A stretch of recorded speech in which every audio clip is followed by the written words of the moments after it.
രണ്ടാമത്തെ മാട്രിമോണി റിജക്ഷനായിട്ട് ഞാൻ വന്നിരിക്കുകയാണ് കേട്ടോ. ഈ ഒരു പുള്ളിക്കാരൻ നല്ല റെപ്യൂട്ടഡ് ആയിട്ടുള്ള ഒരു സ്ഥലത്ത് നല്ല എഡ്യൂക്കേറ്റഡ് ആണ്, നല്ല സാലറി ഒക്കെ മേടിച്ച് വർക്ക് ചെയ്യുന്ന ഒരാളാണ്. അപ്പോൾ പുള്ളി ഡിവോഴ്സ്ഡ് ആയിട്ട് നിൽക്കുവാണ്. ഞാൻ ഡിവോഴ്സ്ഡ് ആയിരുന്നല്ലോ. അപ്പോൾ നമ്മൾ സംസാരിച്ചു തുടങ്ങിയപ്പോൾ നമ്മളിപ്പം ഒരാളെ അറിയാൻ വേണ്ടിയിട്ടല്ലേ നമ്മൾ സംസാരിക്കുന്നത്. അപ്പം നമ്മളുടെ ഫ്യൂച്ചറിൽ നമുക്ക് എന്തൊക്കെയാണ് ആഗ്രഹങ്ങൾ, അല്ലെങ്കിൽ എന്താണ് പ്ലാൻ, ഫാമിലി എന്ന് പറയുമ്പോൾ നമ്മൾ എന്തൊക്കെയാണ് നമ്മുടെ ആ ഒരു സങ്കല്പം, ഇങ്ങനെ ആയിരിക്കണം അങ്ങനെ ആയിരിക്കണം, ഇതൊക്കെയാണല്ലോ ബേസിക് ആയിട്ട് നമ്മൾ തുടക്കത്തിൽ അറിയേണ്ട കാര്യങ്ങൾ. പക്ഷെ ഈ ചേട്ടൻ അതൊന്നും അല്ലായിരുന്നു കേട്ടോ ഇമ്പോർട്ടന്റ്. ഈ ചേട്ടൻ ഉണ്ടല്ലോ ഫുള്ള് ആയിരുന്നു.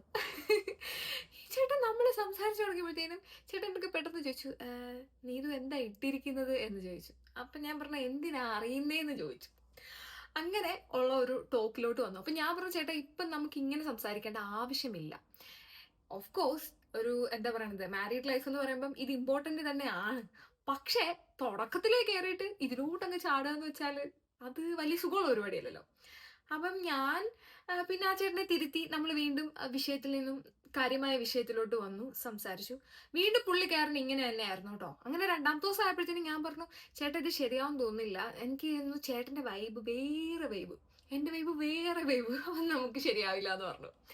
പിന്നെ എനിക്ക് തോന്നിയിട്ടുണ്ട് കേട്ടോ, ഈ മാട്രിമോണിയിലും ഒക്കെ കുറെ ഫേക്ക് ഐ ഡി, അത് ഫേക്ക് ആയിരുന്നോ അല്ലയോ എന്ന് എനിക്കിപ്പോഴും ഡൗട്ടാണ്. കാര്യം ഇതിന് വേണ്ടിയിട്ട് പെൺപിള്ളേരെ കോണ്ടാക്ട്സും കാര്യങ്ങളും കിട്ടുമല്ലോ. നമ്മൾ ജനുവായിട്ടൊരു മാരേജ് ആയിരിക്കും നോക്കുന്നത്. അപ്പോൾ നമ്മുടെ കോണ്ടാക്ട്സ് കിട്ടാനുള്ള എളുപ്പ വഴിയാന്നും പറഞ്ഞിട്ട് ഇതുപോലെ മാട്രിമോണിയിൽ എന്താ പറയണത്, പ്രൊഫൈൽ ക്രിയേറ്റ് ചെയ്തിട്ട് പെൺപിള്ളേരോട് കമ്മ്യൂണിക്കേറ്റ് ചെയ്യാം. പിന്നെ ഇങ്ങനെയുള്ള കാര്യങ്ങളൊക്കെ കിട്ടിയാലോ എന്നും പറഞ്ഞിട്ട് ചെയ്യണവരും ഉണ്ട് അല്ലേ. ഇല്ലെന്ന് ഞാൻ പറയുന്നില്ല, അങ്ങനെയുള്ളവർ ഇപ്പോഴും ഉണ്ട്, അന്നും ഉണ്ടായിരുന്നു. അതിലൊരു കൂട്ടത്തിലുള്ള ഒരു പുള്ളിയായിരുന്നു തോന്നിയത്. പക്ഷെ ഫാമിലി കാര്യങ്ങളെല്ലാം എന്നെ കാണിച്ചിട്ടുണ്ടായിരുന്നു, അത് എല്ലാം കൊടുത്തിട്ടുണ്ടായിരുന്നു പ്രൊഫൈലിൽ. അപ്പം എനിക്ക് ജെനുവിനായിട്ട് തോന്നിയിട്ടാണ് ഞാൻ സംസാരിച്ചു തുടങ്ങിയത്. പക്ഷെ പുള്ളിക്ക് വേറൊരു വിചാരം ഇല്ലായിരുന്നു കേട്ടോ, പുള്ളിക്ക് ഇതേ ഉള്ളായിരുന്നു. അപ്പൊ ഞാൻ അപ്പൊ തന്നെ കട്ട് ചെയ്തിട്ട് ഞാൻ പറഞ്ഞു, വേണ്ട, ആ പരിപാടി ഇവിടെ വേണ്ട. പിന്നെ ഞാൻ പുള്ളിയോട് പറഞ്ഞു, പിന്നെ ഇതിനൊക്കെ ഒരു സമയവും കാലവും ഒക്കെ ഉണ്ടോ എന്ന് ഞാൻ പറഞ്ഞു കൊടുത്തു. കാര്യം ഇതിന് വേണ്ടിയിട്ടല്ല, നമ്മൾ ശരിക്കും ഒരാളെ മനസ്സിലാക്കിയതിന് ശേഷം പിന്നെ മാരേജ് ചെയ്യുവാണ് എന്നുള്ള കുറെ ഉറപ്പൊക്കെ ഉണ്ടെങ്കിൽ നമുക്ക് ഇതിനെ കുറിച്ചിട്ട് കാര്യമായി സംസാരിക്കുന്നതിന് കാര്യമായിട്ട് സംസാരിക്കലല്ല പുള്ളിക്ക് വേണ്ടത് എന്ന് എനിക്ക് മനസ്സിലായി. അപ്പൊ തന്നെ ഞാൻ വേണ്ട എന്ന് പറഞ്ഞിട്ട് ഗുഡ് ബൈ പറഞ്ഞു, ബൈ. അപ്പൊ ഇങ്ങനെയുള്ള കുറെ ഉണ്ട് കേട്ടോ. അപ്പൊ സൂക്ഷിച്ച് കണ്ടുമൊക്കെ നിൽക്കുക.